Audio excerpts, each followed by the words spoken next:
कहानी राजस्थान के भरतपुर की है। इस कहानी में मैं ओरिजिनल कैरेक्टर जो है उसका नाम बदल दूंगा, कुछ वजह है उसकी। तो भरतपुर में एक फैक्ट्री थी और उस फैक्ट्री में बहुत सारे मजदूर काम किया करते थे, या अलग अलग जो इंजीनियर और बाकी सब जो थे। उसी में एक ये बदला हुआ नाम विनोद, तो शिकारपुरी खड़े हैं तो कोई नाम देना है तो विनोद का ही दे दो। तो एक एम्प्लॉय था जिसका नाम विनोद था, उसी फैक्ट्री में काम किया करता था। उसकी एक बीवी, दो बच्चे। भरतपुर से कुछ ही दूरी पर एक गांव में उसका घर। ठीक ठाक परिवार चल रहा था, जिंदगी सही कट रही थी, जितने पैसे मिलते थे उसमें पूरे परिवार का ठीक ठाक से गुजारा भी हो रहा था। लेकिन तब तक जब तक कि कोरोना ने दस्तक नहीं दी। जब कोरोना आया और उसके बाद शायद 25 फरवरी या मार्च की वो तारीख थी जब पहली बार इस देश में लॉकडाउन लगा। तो उस लॉकडाउन के बाद कोरोना ने इतनी दहशत मचा रखी थी कि लोगों को अपने घरों में रहना पड़ा। दुकानें बंद हो गई, शोरूम, मॉल, फैक्ट्री, सब जगह ताले लग गए क्योंकि जान ज़्यादा ज़रूरी थी। अब ऐसे में वो लोग क्या करें जिनकी ज़िंदगी का पूरा जो सोर्स था कमाई का वो नौकरी ही था, नौकरी पेशा थे, उसी से घर चलता था। तो शुरुआत में बहुत सारे लोगों ने इंसानियत दिखाई। भरतपुर के इस फैक्ट्री के ओनर ने भी इंसानियत दिखाई और उन्होंने कहा कि चलो जब तक फैक्ट्री बंद है या आफत टल जाए तब तक हम तमाम लोगों को तनख्वाह देंगे। उन्हें भी उस वक्त तक अंदाज़ा नहीं था कि ये लॉकडाउन कितना लंबा खींचेगा। उन्हें लगा 2-4 महीने की बात है, इतना तो हम लोग झेल लेंगे, थोड़े बहुत कम करके पैसा दे देंगे। तो फैक्ट्री बंद हो गई। मजदूरों से कहा गया कि सरकार का आदेश है, लॉकडाउन है, आप लोग अपने अपने घर रहो, लेकिन हम कोशिश करेंगे हर एक मुलाजिम को उसका जो भी पैसा है वो दे सकें। उन्होंने 2-4 महीने वादे के हिसाब से दिए भी, लेकिन इधर कोरोना बढ़ता जा रहा है, उम्मीद कुछ है नहीं लॉकडाउन खुलने की। अब मालिक भी इतने पैसे कहाँ से दे। तो 3-4 महीने के बाद वो पैसे देने का सिलसिला भी बंद हो गया। लोग घरों में कैद थे, कहीं काम नहीं कर सकते थे। जिनके पास और कोई जरिया नहीं था आमदनी का, वो क्या करते, कहाँ जाते। कुछ दिनों तक उधार से चला, किसी से मांग कर, कुछ रिश्तेदारों ने मदद कर दी, किसी और ने। ये लाखों परिवार का किस्सा है। तो उन्हीं लाखों परिवार में से ये विनोद का परिवार भी उसी चीज़ों से जूझ रहा था। जैसे तैसे करके कोरोना काल काट लिया विनोद के परिवार ने। कोरोना ने धीरे धीरे अपना कहर कम किया। इसके बाद सरकार के आदेश पर अब जिंदगी ढर्रे पर आई। कल कारखाने, दुकानें, मॉल, सिनेमा हॉल सब खुलने शुरू हो गए। तो इसी में भरतपुर की ये फैक्ट्री भी खुल गई। जब फैक्ट्री खुली तो सभी मुलाजिम काम पर लौटे, राहत की सांस ली। विनोद भी काम पर लौटा। अच्छा, इस फैक्ट्री में विनोद की एक बड़ी अलग पहचान थी। वो बहुत ही हंसमुख, मिलनसार, अपने तमाम कुलीग जो भी साथी वहाँ काम करते थे उन सबसे बहुत प्यार से बात करता, उन लोगों का दिल भी बहलाता अपनी हंसी हंसी वाली बातों से। तो उसका जो रेपो था वो बहुत अच्छा था कि एक बहुत अच्छा इंसान है और वो दिल का इंसान भी अच्छा था। तो लोग उसकी कदर भी करते, इज्जत भी करते, उसे मिस भी करते। तो जब लॉकडाउन ख़त्म हुआ तो सब लोग आए, विनोद से मिले, सब बड़े खुश। फिर से ज़िंदगी वैसे ही पटरी पर लौट आई जैसे 2020 कोरोना से पहले थी। लेकिन इस बार लोगों ने महसूस किया कि विनोद के बर्ताव में कुछ तब्दीली आ गई है। शुरुआत में लोगों को लगा कि शायद इस कोरोना काल की वजह से बहुत सारी चीज़ें झेली हैं लोगों ने। विनोद के ऊपर भी बहुत सारे ऐसी मुश्किलें आई होंगी। फैक्ट्री बंद, तनख्वाह मिलती नहीं थी, पता नहीं परिवार कैसे चल रहा होगा, कैसे पल रहा होगा। तो ये सोचकर उन्होंने धीरे धीरे इन चीज़ों को इग्नोर किया। लेकिन उसके आसपास के लोगों को लगा कि अब विनोद उतना हंसमुख नहीं रहा कर रहा, और यहाँ तक कि अब वो ओवर टाइम भी करने लगा।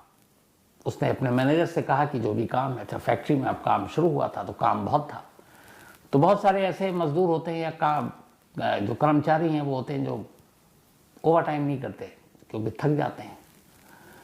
लेकिन उस फैक्ट्री में इकलौता विनोद था जिसने कहा कि मुझे ओवर टाइम भी करना है। अब वो ओवर टाइम भी करने लगा। हफ्ता, 10 दिन, 15 दिन बीता। एक दिन मैनेजर ने कहा कि तुम पूरे दिन की शिफ्ट करते हो, फिर रात को ओवर टाइम करते हो, तुम थकते नहीं हो, तुम्हें नींद नहीं आती। तो उसने कहा कि साहब हमें अब कहाँ नींद आती है। तो उसे लगा पता नहीं ये परेशान शख्स है, घर और परवरिश बच्चों की इन चीज़ों में इसके बोझ तले दबा होगा, इसी तरह ऐसी बहकी बहकी बातें कर रहा है। मैनेजर को भी लगा चलो ये काम अपनी खुशी से कर रहा है, ठीक है, करता रहा। बट एक रोज एक अजीब वाकया हुआ। जो फैक्ट्री का गार्ड था, चूंकि नाइट में दिन के मुकाबले कम लोग काम गया करते थे, तो जो कुर्सी या जिस जगह पर ये बैठकर काम किया करता था विनोद, वो गार्ड रात को किसी काम से अंदर गया। जब अंदर गया तो उसने देखा कि कुर्सी पर एक बहुत ही लंबा चौड़ा कोई शख्स लेटा हुआ और अजीब सा लग रहा है। रात में वो देखकर उसको वो घबरा गया, क्योंकि विनोद की कदकाठी के मुकाबले वो 2-3 गुना ज़्यादा। उसे लगा इतना बड़ा इंसान तो मैंने देखा नहीं है, लंबा चौड़ा। वो बदहवास वापस भागा चीखता हुआ। लोगों ने पूछा क्या हुआ? उसने कहा मैं गया अंदर तो देखा कि विनोद सो रहा है, लेकिन विनोद बदला हुआ था। तो मैनेजर भी था जो नाइट ड्यूटी पे, वो आया। उसने कहा चलो। जब अंदर गए तो उन्होंने देखा कि विनोद ही वहाँ लेटा हुआ है। मैनेजर ने गार्ड को डांटा कि तुम इस तरह से अफवाहें फैला रहे हो, झूठी बातें कर रहे हो। अब गार्ड को लगा कि मैंने तो सच में वही देखा था, लेकिन अब सीन बदल चुका है। उसने कुछ कहा नहीं। धीरे धीरे वक्त बीता। पूरे 1 महीने गुजर गए वापसी पर नौकरी करते हुए विनोद को। ठीक 1 महीने के बाद अब सैलरी मिलनी थी और विनोद का ओवर टाइम भी था, लेकिन 7 तारीख को ये सैलरी मिलनी थी, 7th उस मंथ के पहले वीक में। 7 तक विनोद ने काम किया, 6 की नाइट तक, और 7 को विनोद चला गया। अब अगले दिन आया नहीं, तो ये लगा कि वहाँ के मैनेजर और बाकी लोगों को, उसने लगातार दिन रात काम किया, ओवर टाइम काम किया है, तो शायद थका हुआ हो नहीं आया। लेकिन उन्हें बड़ी अजीब बात ये लगी कि वो अपनी तनख्वाह लिए हुए बिना ही चला गया, सैलरी ली नहीं और वो चला गया। तो उन्हें लगा कुछ ज़रूरी काम आ गया होगा गांव से। अगले दिन भी नहीं आया। 8, 9, 10 बीतता गया, विनोद की कोई खबर नहीं। अब उसे ज्वाइन भी करना है, क्योंकि उसके हिस्से का काम उसे करना है। तो मैनेजर से बात ओनर तक पहुंची कि वो बिना बताए हुए गायब है, और ऊपर से ये है कि उसने अपनी सैलरी भी नहीं ली। अब उन लोगों को लगा कि कहीं विनोद के साथ कुछ हो तो नहीं गया, क्योंकि ऐसा कभी इससे पहले हुआ नहीं कि उसने अपनी तनख्वाह नहीं ली, और यूं ही बिना बताए हुए भी कभी वो गायब नहीं हुआ, छुट्टी लेकर गया। तो इस बार ऐसा क्यों हुआ? इधर उधर विनोद के जो तमाम जानकार थे उनसे पहले पूछताछ की गई। फिर लास्ट में ये था कि विनोद के घर का पता था। तो मालिक ने ये कहा अपने मैनेजर से कि तुम विनोद के 1 महीने की जो पूरी सैलरी है, जो उसने ओवर टाइम के साथ कमाया है, उसके करीब 50,000 रुपये अराउंड बनते थे। उन्होंने कहा ये 50,000 ले जाकर विनोद को दे दो और पूछो कि वो कहाँ है, क्यों नहीं आ रहा है। उसने बिना बताए हुए, नाराज़ भी हुआ कि बिना बताए हुए गायब। तो मैनेजर ने कहा ठीक है। अगले दिन मैनेजर अपने एक और साथी को लेकर विनोद के गांव पहुंचता है। वहाँ पूछते पूछते वो विनोद के घर तक पहुंचता है। जब घर पर पहुंचता है तो देखता है कि वहाँ एक महिला है, 2 बच्चे। तो जाकर पूछता है कि विनोद कहाँ है। तो पत्नी उसकी तरफ देखती है। वो दोबारा पूछता है तो पत्नी कहती है कि वो तो अब है नहीं, वो तो रहे नहीं। तो कहता नहीं वो, लेकिन कहाँ गए? घर पे नहीं है, कहीं और गए। अगली लाइन जो पत्नी ने कही उसे सुनकर मैनेजर के पैरों तले की जमीन खिसक गई। उस महिला ने कहा कि जी मेरे पति विनोद को मरे हुए 3 महीने हो गए। कोरोना जब खत्म होने वाला था, अब लगा सब कुछ ठीक होगा, तभी विनोद को कोरोना हो गया, और उस कोरोना के बाद उसे अस्पताल में पहुंचाया गया, लेकिन उसे बचाया नहीं जा सका, और कोरोना की वजह से विनोद ने दम तोड़ दिया, और इसी गांव में उसका अंतिम संस्कार किया गया। तब कोरोना की मौत को लेकर इतना छुआछूत नहीं था, लोग भी थे, गांव वाले भी आए थे, क्योंकि कोरोना बहुत कम हो गया था। लेकिन उस कम कोरोना में भी बहुत सारे लोगों की जान जा रही थी। मैनेजर ने कहा कि आप क्या बात कर रही हैं भाभी जी, अभी हफ्ता भर पहले तक तो विनोद हमारे यहाँ काम कर रहा था, बाकायदा उसने ओवर टाइम किया। पत्नी ने कहा कि आपको कोई गलतफहमी हुई है, विनोद के जैसा कोई दिखने वाले ने काम किया होगा। उसने कहा, बोला कि मैं कई साल से उसी फैक्ट्री में मैनेजर हूँ, और मेरी विनोद से बहुत अच्छी बोलचाल है, हंसी मजाक भी है, मैं धोखा नहीं खा सकता। मैं उसकी आवाज़ भी पहचानता हूँ, उसके अंदाज भी पहचानता हूँ, उसका चेहरा भी जानता हूँ, तो मैं कैसे धोखा खा सकता हूँ। और मैंने इस 1 महीने के अंदर उससे कई बार बात भी की। मैंने ये भी बात की कि ओवर टाइम है, तुम इतना ओवर टाइम क्यों कर रहे हो। उसने कहा कि मैंने ये भी पूछा था कि तुम्हें नींद नहीं आती। उसने कहा अब मुझे नींद नहीं आती। और आप कह रही हैं कि उसकी डेथ हो गई है। तो बोले आप मान नहीं रहे तो मैं क्या करूं, बाकी लोगों से पूछिए। अब उसने बच्चों से सबसे पूछना शुरू किया, क्योंकि मैनेजर मानने को तैयार नहीं था और जो उसके साथ था वो भी मानने को तैयार नहीं, क्योंकि हफ्ता भर पहले तक तो वो उसके साथ था और 1 महीने लगातार नौकरी की।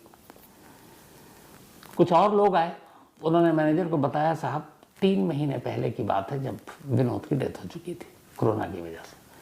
जब हर एक को उसने खंगाल लिया तब मैनेजर को लगा कि ये लोग सच बोल रहे हैं, लेकिन उसको समझ में नहीं आ रहा था कि जो उसने देखा वो कैसे गलत हो सकता है। खैर और कोई रास्ता था नहीं। बदहवास मैनेजर कहता है मुझे यकीन नहीं है लेकिन फिर भी आप लोग कहते हैं तो मान लेता हूँ। फिर उसने जेब में हाथ डाला, एक लिफाफा निकाला और बीवी की तरफ दिया। बीवी ने कहा ये क्या है? उसने कहा आप कह रही कि 3 महीने पहले मर चुका है, लेकिन हमारी कंपनी या फैक्ट्री के रिकॉर्ड में उसने पूरे 1 महीने तक नौकरी की है। न सिर्फ नौकरी की बल्कि ओवर टाइम किया है और उसका अटेंडेंस भी है। तो उसका जो मेहनताना है, उसकी जो सैलरी है वो ओवर टाइम जोड़कर 50,000 रुपीज़ बनता है, 50,000। अब मुझे नहीं मालूम, लेकिन चूंकि हम लोग जानते हैं कि हमारे सामने उसने काम किया है तो इस सैलरी पर आप ही का हक है। ये विनोद ने नौकरी की, विनोद ने ओवर टाइम किया, तो ये विनोद के पैसे हैं। हमारे मालिक ने कहा ये आपको देकर आने के लिए। तो अब मैं बाकी की बात मालिक को बताऊंगा, लेकिन मैं चूंकि हम सब गवाह हैं, हमने ही देखा है, तो अब ये जब विनोद नहीं भी है तो हमारे सामने तो विनोद ने काम किया, हम किसी और को पैसे कैसे दे सकते हैं? इसलिए ये पैसे आपके, आप रख लीजिए। जैसी ये बात सुनी, बीवी ने लिफाफा खोला, पैसे देखें, बीवी अब पहली बार रो पड़ी। अब तक मैनेजर ने जब पूछा विनोद कहाँ है, क्या हुआ, उसने बताया सारी कहानी कि 3 महीने पहले डेथ हो गई, लेकिन बीवी की आंखों में तब तक आंसू नहीं थे। लेकिन जैसे ही उसने लिफाफा खोला और देखा कि 50,000 रुपये हैं जो बताया, बीवी रो पड़ी। मैनेजर ने पूछा कि आप क्यों रो रही हैं? उसने कहा मैं समझ गई इस पैसे के पीछे की कहानी क्या है। उसने कहा जब मेरे पति विनोद की डेथ हुई उसके बाद सारे रिश्तेदार एक कर चले गए। अब हम लोगों ने सोचना शुरू किया, 2 बच्चे थे, मुझे कोई काम आता नहीं है, तो बच्चों की पढ़ाई लिखाई और घर का चूल्हा कैसे जलेगा?